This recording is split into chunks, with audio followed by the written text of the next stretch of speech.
السلام علیکم، میں ہوں یاسر خان اور آپ دیکھ رہے ہیں اپنا یوٹیوب چینل یاسر خان ٹاکس۔ ہم نے ایک سیریز کا آغاز کیا تھا جس کا نام تھا آپ کا بچہ بھی کامیاب ہو سکتا ہے۔ اس سلسلے میں یہ چھٹا ویڈیو ہے۔ اگر آپ نے پہلے 5 ویڈیو اس سیریز کے نہیں دیکھے تو آپ میرے چینل پر پڑے ان کو دیکھ سکتے ہیں، اور اگر آپ نے ابھی تک ہمارا چینل سبسکرائب نہیں کیا ہے تو اس کو سبسکرائب کر دیجئے تاکہ ہمارے آنے والی سب ویڈیو آپ کو ملتے رہے۔ تو چلیے سٹارٹ کرتے ہیں۔ آج کا ٹاپک ہے آپ اپنے بچوں کو کیسا دیکھتے ہیں۔ اپنے بچے کو اپنی معلومات، اپنے تجربات اور مشاہدات تک محدود نہ کیجیے۔ آپ کا بچہ اگلے دور کی پیداوار ہے۔ اللہ تعالیٰ نے کائنات کا نظام چلانے کے لیے کچھ قانون اور ضابطے بنائے ہیں۔ یہ قوانین ہر ایک پر یکساں لاگو ہوتے ہیں۔ اللہ تعالیٰ کے بنائے ہوئے اصول نہیں بدلیں گے، ہم خود کو ان کائناتی قوانین کے مطابق ڈالنا ہوگا۔ ہمیں خود ان کائناتی قوانین میں سے ایک توقع کا قانون ہے، لا آف ایکسپیکٹیشن ہے۔ آپ قائد-اعظم محمد علی جناح سے واقف ہے۔ ان کی عظیم زندگی اور عظمت کی کہانی ان کی والدہ محترمہ کی توقعات کے مرہون منت ہے۔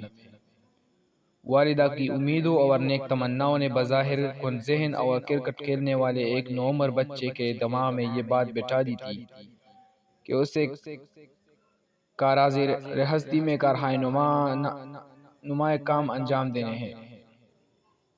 اسے بڑا آدمی بننا ہے، اپنا اور اپنے آبا کا نام روشن کرنا ہے۔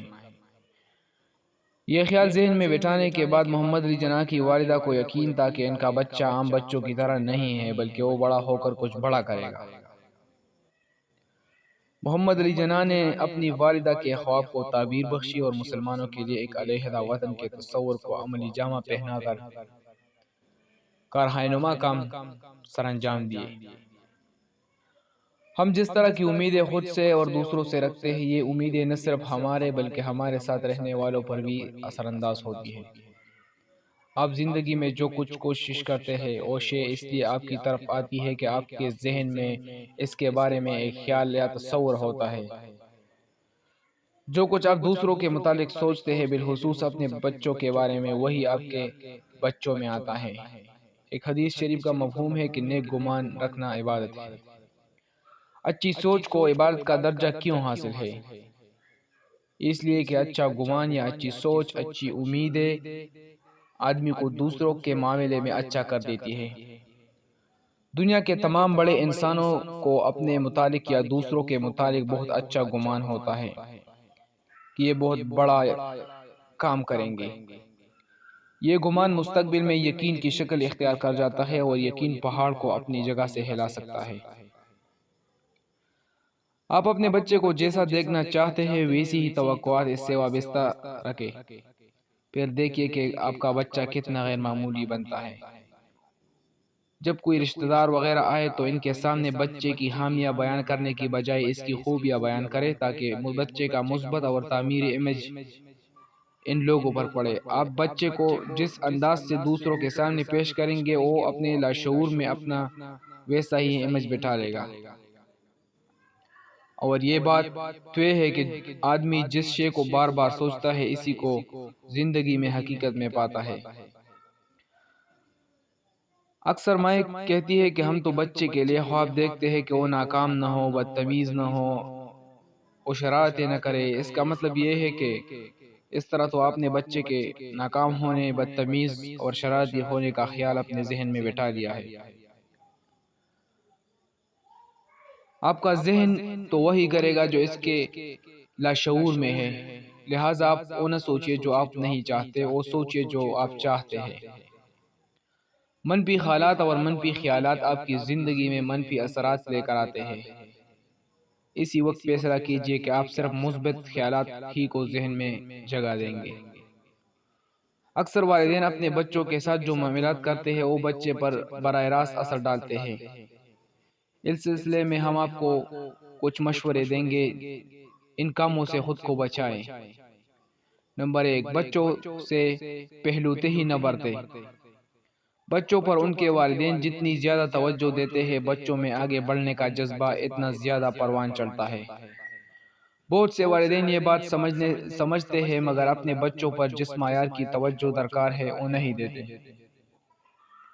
وہ صرف ظاہری طور پر یہ دکھاتے ہیں کہ ان کی توجہ بچوں پر ہے اور وہ بچوں کی بات سن رہے ہیں، لیکن حقیقتاً ایسا ہوتا نہیں ہے۔ بچوں کو واقعی توجہ دینے سے بچوں میں بہتری پیدا ہوتی ہے، ظاہری باتوں سے دھوکہ ہی جنم لیتا ہے۔ نمبر 2، بچوں کو مقابلے پر نہ لگائے۔ بچے کے اندر سے بڑا اور کامیاب انسان بنانے کے لیے اسے دوسروں سے مقابلے کا کہیے اور نہ اس کا موازنہ کسی دوسرے بچے سے کیجیے۔ اسے یہ اعتبار اور باور کرائے کہ وہ اگر کچھ کرنا چاہتا ہے تو بس اپنا بن جائے، وہ اپنے آپ سے مقابلہ کرے۔ جن والدین کے بچے دوسرے